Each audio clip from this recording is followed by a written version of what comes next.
How Annie persevered.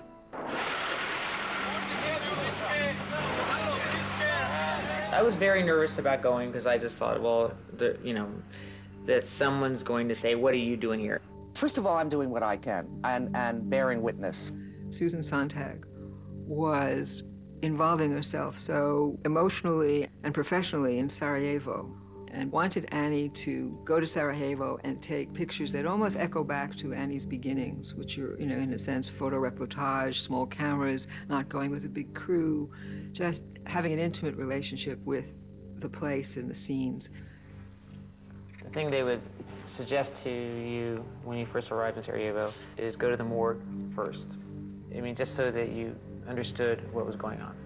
It was war. It was war. Everything is stripped down to life and death. It was really so random. There was no rhyme or reason to living or dying.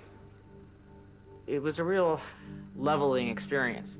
It sort of put some of the work that I do back into the correct perspective.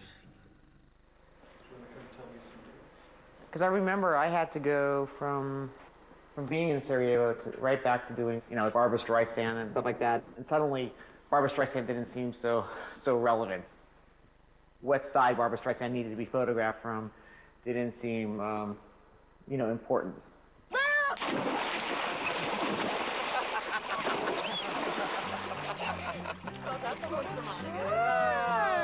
You are working really hard, and before you know it, you're 50 years old, like Annie was, and like, oh my God, I forgot to have children. Yeah, no more pictures. No more? Okay. I love raising my children. I thought the world was flat before I had my kids, and now it's round. Family is very important to her. We have this tradition of taking the family photograph. All of us lined up the way Annie tells us to stand and where she directs us to go. I just love those family pictures. Taking pictures of my family and people to whom you're close to is a privilege, and it certainly brings a certain kind of responsibility.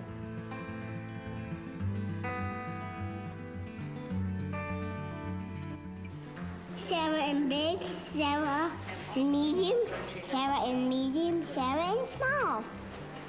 It's this picture. Well, this is when Susan, several years ago, Susan was sick. She had a problem, and she went to see the doctor, and he fixed it all up. Susan had gone out to Seattle for a bone marrow transplant. There was a very slim chance that it was going to work. I decided I was going to spend my Thanksgiving with Susan.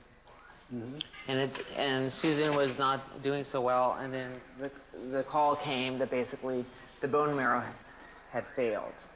So I flew out and brought her home on that small jet. Mm-hmm. It was the first time I thought I should take some pictures. I could not be unaware of how charged and emotional it was for Annie.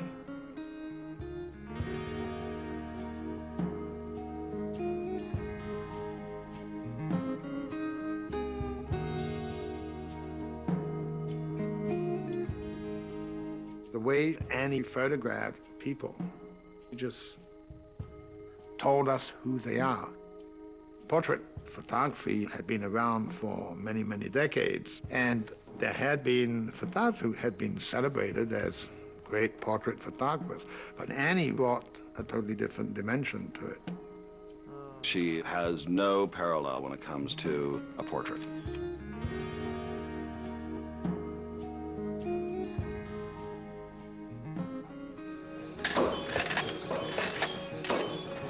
Thank you.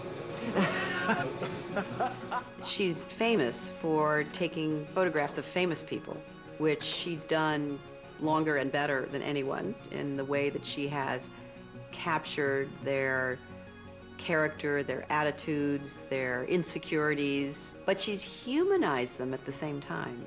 She came up with ideas of how to show these people, put them in a broader context. I just don't buy into this idea that you captured someone. The fact that that's even thought of, that's what my job is to get them, or you got, you know, I'm just bewildered by that. Life is just so much more complicated and so much bigger than this, you know, one-dimensional moment. Does Annie capture the essence of her subjects? No. Can you get to the inside of a person in a portrait? There are many photographers who said you can't do it anyway. Bob, look out to your right just a little bit. Great. Come back to the camera. You've got one fraction of a minute. You've got somebody who is behaving for the camera. You have the photographer's control of the situation. You have people who don't want to give you whatever they consider their essence. They want to give you a persona, which is something else.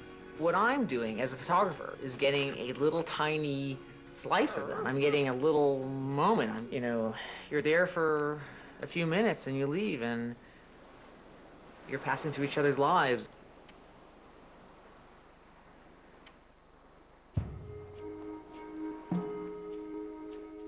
When was that? That was just the beginning of this year. And I went down to say goodbye to Grandpa Sam. And I flew down to Florida. I had a wonderful talk with my dad. And that's, you know, these set of pictures here.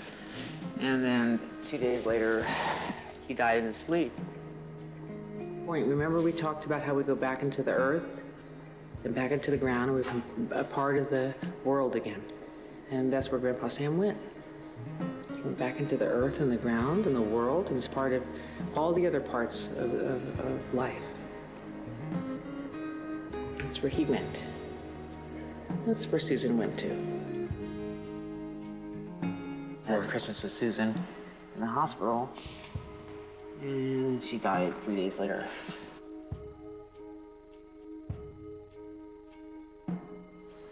I just shot with a digital camera. Right. And I went home to print it on the little digital thing, and it came out all green and weird. Right. But I sort of liked it, and that was just the contact sheet. Right. And then I went back and shot the Polaroids. She certainly didn't flinch from the pain of the deaths that she went through, you know, the losses that she suffered. She didn't back up from that or avoid it or try to figure out how to get around it. She photographed it. I mean, that's amazing. She brought a sense of poetry to her loss.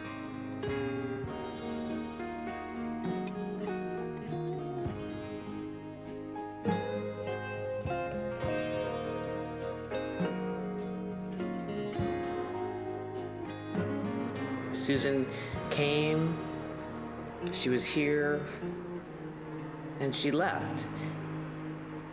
And I one more time, I left my work. You know, my work it turns out to be the greatest relationship of my life.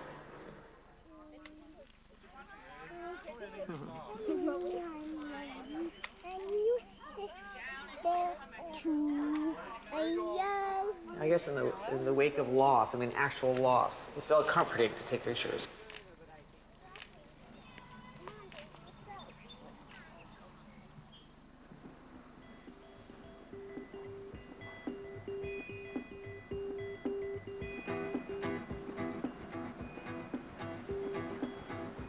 I feel very, very responsible to my work. I love the idea that it's gone over my whole adult life.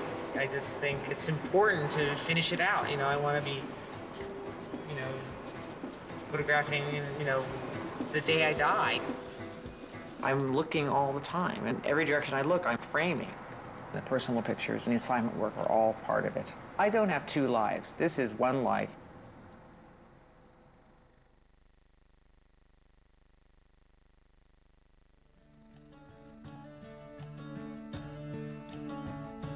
Will you remember me like the circled stones on the ancient hills where you walk alone, where the wind can speak my secret name like the air you breathe?